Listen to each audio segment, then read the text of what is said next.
Hey guys, hope you're having a great day, and today we'll be comparing the two-stroke Supermoto to the four-stroke Supermoto. On my left, we have the two-stroke KTM 300 XCW 2014. On the right, we have the 2018 KTM 450 EXC. The reason I'm doing this video today is because I've been wanting to do it, but also YouTube's been being a pain with getting videos monetized. I have I think 9 videos now monetized, all under review, and it's taking them up to 2 weeks, more than 2 weeks to review one video, and I can't post it until it gets monetized.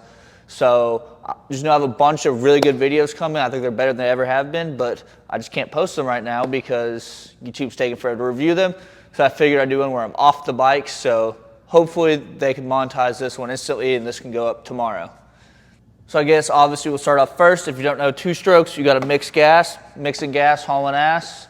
And then four strokes, you don't have to mix gas, but you have to change the oil. I guess before I get to comparing them, I will give you a walk around of each bike so y'all can see what's done to them, and then we'll get to comparing them afterwards so you know what we're comparing instead of, so they're kind of apples to oranges bikes right now. We'll start off with the rental bike, the KTM 300. No, just kidding. I wish you all sold bikes, otherwise I wouldn't own a bike, but graphic guys, they sponsor me with graphics. Check them out. Use code PaulSoHard15 for 15% off. But I told them I wanted my bike to look like a U-Haul, so they made it look like a U-Haul. It's a little dirty right now. This bike gets ridden the most and abused the most. You can see I've been putting a little scrape action. So the mods done I have for this bike are obviously some Warp 9 Supermoto wheels. I also have the dirt wheels, which I like to take this off-road. I have the Achirby's LED headlight, works great, super budget friendly of I think $100. The Cycra handguards. If you plan on dropping your bike or taking it off-road or beating on it, I recommend you get these. These things have done so much work. These ones are new, but my old ones, y'all seen the videos, y'all know. Got KTM grips, little bar pad, some new radiators, because my old ones were bent. Because I did not have these radiator guards I just got, so haven't put these to work yet, but I'm sure I will soon. Then I just have a stock sprocket up front and a 45 tooth in the rear. I have a 41 that I want to put on and do a road trip on this, but that'll be later. I just have a cheapo exhaust on it because it's going to get dented. It's actually already been dented right here. Not too bad, but just a little bit. Then I have a Pro Circuit silencer, and I got a license plate on both bikes. So yeah, that's basically the KTM 300. Now let me show you the 450. The 450 is my baby. As you can see, this one's nice and clean, while this one's, I washed it, but it's still crusty. So what's done to this one is, we'll start at the wheels. I have the Warp 9 Supermoto wheels, but here I have the full MotoMaster front brake setup with the thick rotor, the 4-piston caliper, the steel line, the whole 9. Up here I have 50 stump bar ends, the Magura HC1, got the stock hydraulic clutch, got a little red thing. Then this is possibly one of my favorite things is the headlights. They are 2 Baja Designs headlights that Sheesh Designs. They custom make the brackets here so you can mount this on any KTM. And they're super good and also super bright. Let me turn them on. Oh yeah. Look at that. I need to put different lenses in them. I have the flood, and I need to get the one spot, one flood in each light, but they work great still.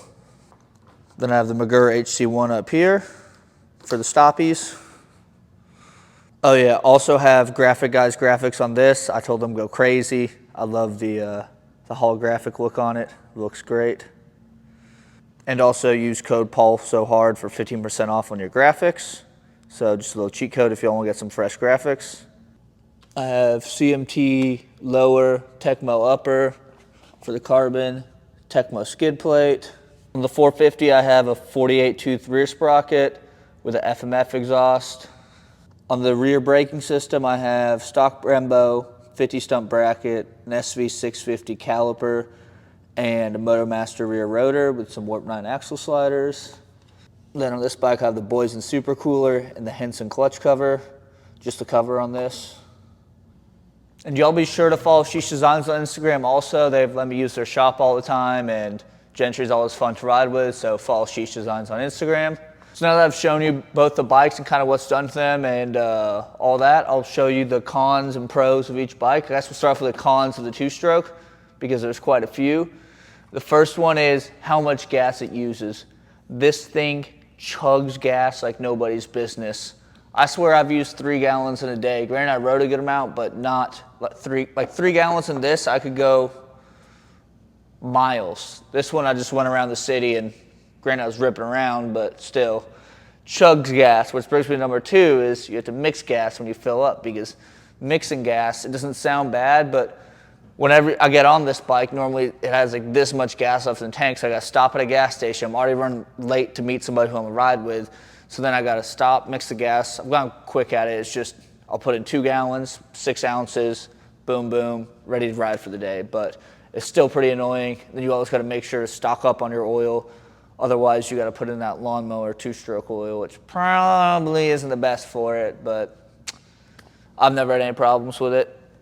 Another complaint I have is that these both have the 6-speed wide ratio transmissions, but for some reason this one doesn't like to cruise as well on the highway as this. Like this one feels stressed out going anything above 55. It's like, better not hold it for that long, even though this one has a 45 tooth sprocket and this one has a 48 tooth sprocket. And you think it would be about the same, this is a 2-stroke, it doesn't like to go on the highway as much, but this one can cruise about 65, and this one cruises 50, 55, even though this one has a better sprocket for cruising. But it's a 2-stroke, it's a Supermoto, so I don't really ride on the highway unless I'm going to get somewhere. Let me interrupt this video real quickly just to plug my merch. I've been putting in a lot of work on it. First, we got the Wheelie Pro Shops t-shirts, like Bass Pro Shops, but it's got a motorcycle doing a no-hander. I thought it was kind of funny. You can check all these shirts out on paulsohard.com. And I have hoodies coming very soon since it's getting cold, probably come in next week. So stay tuned for that. Next design I just came out with is the smiley face with the wheelies. So it's like wheelies make me smile. We outside, this is the first one I came up with, just the motorcycle smoke emoji cop car says we outside. Y'all know the vibes on that one. We outside. Then I have the Sundays are for the bikes. It's supposed to be like a Catholic candle, you know, the Mary candles where they do that. But it's me doing a no-hander. It says Sundays are for the bikes. We outside. And last but not least, we have the Make Supermoto Great Again shirt, which is pretty self-explanatory. And a big amount of sneeze in this mask.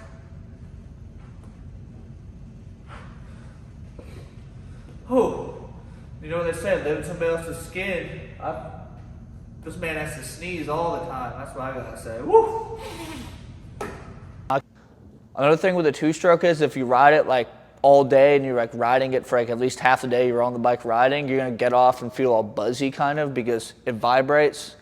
And also it vibrates all its bolts off, so you have to Loctite everything because if you don't, you'll lose your bolts. Like every time I like wash it or I go to work on it, I'm like, oh, it's missing a bolt there. Oh, it's missing a bolt there. So it's just a constant thing of putting in new bolts and Loctiting them. And hopefully, eventually, one day, all the bolts will be Loctited, so I wanted to put any more bolts in. But other than that, I can't really complain on the 2-stroke too much. It's a pretty good street bike. Nothing too bad for it. The only thing that I can realize is a bit of a personal thing is obviously I made this 450 super nice, so I care about it a lot, versus the 2-stroke I don't care about as much. I don't mind dropping it or watching it slide down somewhere. I just kind of laugh it off. This one, when I drop it or watch it slide down, it hurts me a little bit on the inside, not gonna lie. I'm like, ooh. I guess the one annoying thing is I don't really ever change the oil on the 2-stroke, but the 450, I change the oil about every 5 to 7 or 8 hours, so it gets pretty annoying changing the oil every other week.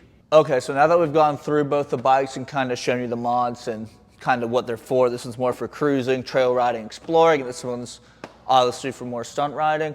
We'll go through the pros and cons of the bikes. The first one is the weight. I think this one weighs like 230-ish, and this one weighs 250, so that's not that big of a difference. And I'm a bigger guy, I'm like 6'2", 185, so I can maneuver each bike around, but if you don't weigh as much, the 2-stroke's definitely lighter, but for my type of riding, stunt riding and all that, and some pretty mediocre off-road riding. I do, as it's on slicks at the moment, so I don't go off-road too hard, but I go a lot. That it doesn't make too much of a difference. I just like taking this one off-road because it's not as nice bike as this one, because this one's all powder-coated and did up all pretty. Now that we've talked about power, let's talk about weight, since they kind of go hand in hand. This two-stroke, Google says that it makes 51 horsepower. This one's a bit older, could use the top end, so it doesn't quite feel like 50, at least compared to the 450. The 450 makes 54 horsepower, so basically the same. You think this one would be faster because it's lighter. I haven't actually tested it, but at least the 450 feels a lot faster when you get on it. I think the 450 is faster even though it has a tiny bit more power, but weighs a tiny bit more. It's like 3 horsepower difference and 30 pounds. I don't think it makes too much of a difference, but definitely the 450 feels faster. Another thing is the power delivery is quite different. Obviously, 450 is super linear. 2 strokes, pretty non-linear. It's like you gotta go brap, brap, brap to hold a wheelie, versus this one you can just go just like that. Again, another thing is with power delivery is this one has the power all the time. Whenever you just give it a fistful and it'll go. This one, sometimes you gotta downshift 1 or 2 depending what gear you're in, and then it goes.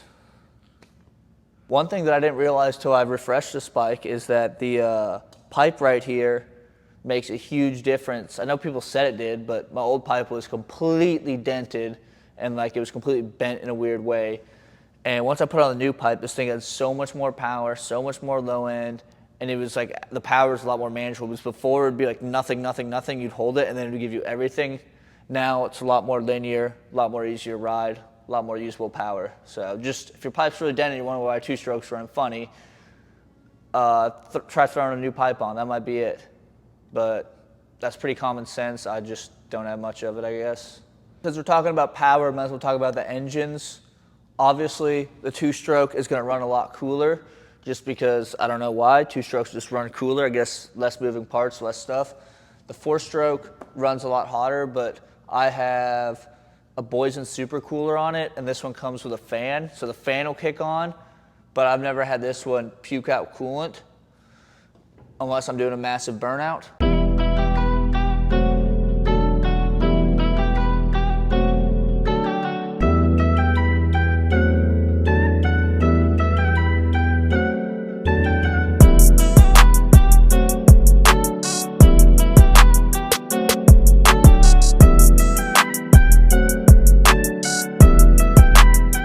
And then same with this bike, but it doesn't have a fan or no water pump. But I've never had this one puke out coolant just riding slow or doing anything, even in the Texas summer when it's 112 and I'm out riding. It's never puked out coolant unless I do a massive burnout, hold it wide in 6th gear till the tire pops. Then it might leak some coolant, as you'd expect.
And while we're still talking about engines, we'll do maintenance.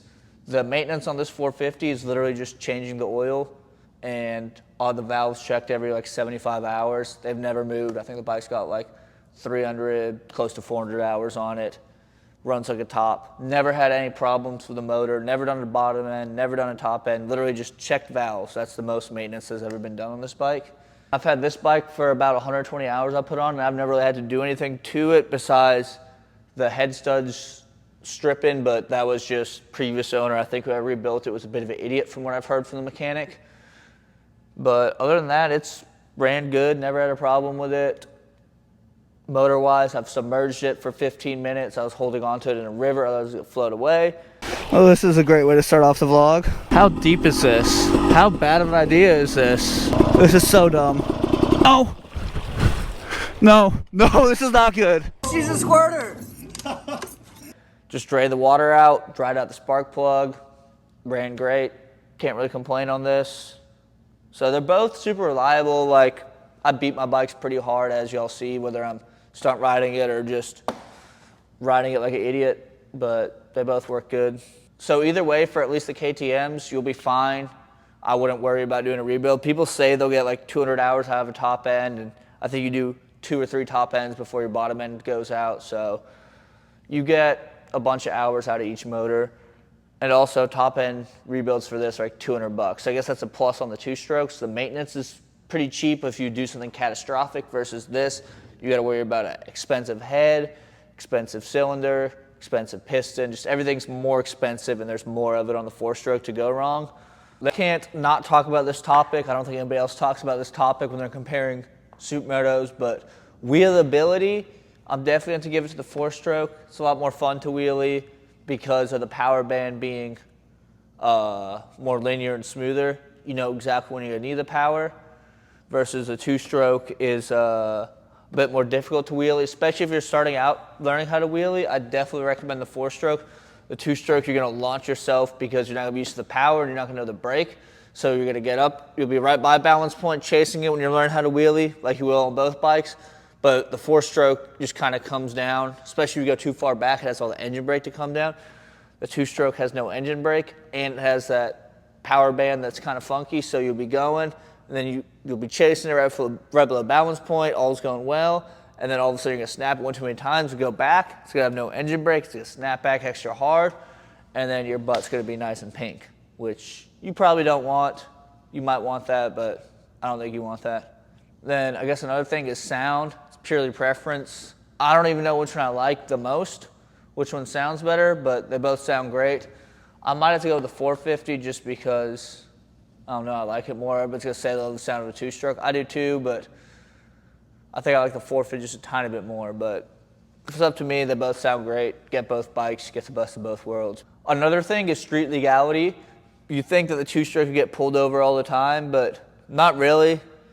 At least in Texas here, you can get just about anything plated. Both bikes are plated, and the cops aren't really bad at eye at either bike. I think the Supermoto wheels really help that. But they're both street legal. The cops don't really care about it. I know probably in California, you would have a cop shoving his tint meter so far up your butt. If he saw this, you'd be just screwed. This bike comes factory from street legal. And then this bike is, you have to make street legal, which is pretty simple. Literally just put a brake light and a horn and a mirror on it, at least in Texas. Another thing that I think is funny, everybody says you should be fouling plugs on your 2-stroke. I've never fouled a plug on this 2-stroke. I've put 120 hours on it maybe and changed the spark plug once or twice. But this one's probably have 70, 80 hours on this one plug, and it's fine. Never had an issue, never left me stranded. It'll just starts right up, no problems. So I think as long as you get a bigger CC 2-stroke, you won't really be fouling plugs, or mine's just tuned perfectly, but I got this off some kid on Facebook Marketplace, so I don't think it's tuned perfectly, but it runs good, does whatever it does, 2-strokes, does 2-stroke activities. If you haven't already, check out my channel with all the other adventures I go on this bike and all the stunts I'll do on this bike. If you're on the fence about getting a Supermoto, watch my videos, and I'm sure you'll want to get one. They're a ton of fun. They're just sometimes a pain whenever you break them, but I think it's more idiot rider, not idiot bikes. If y'all think I missed anything, drop it in the comments. If you have any questions, drop it in the comments. If you're looking at a bike and you don't know what to get, drop it in the comments. I'll help you out. And thanks for watching. Check out paulsohard.com, and y'all ride safe and have fun.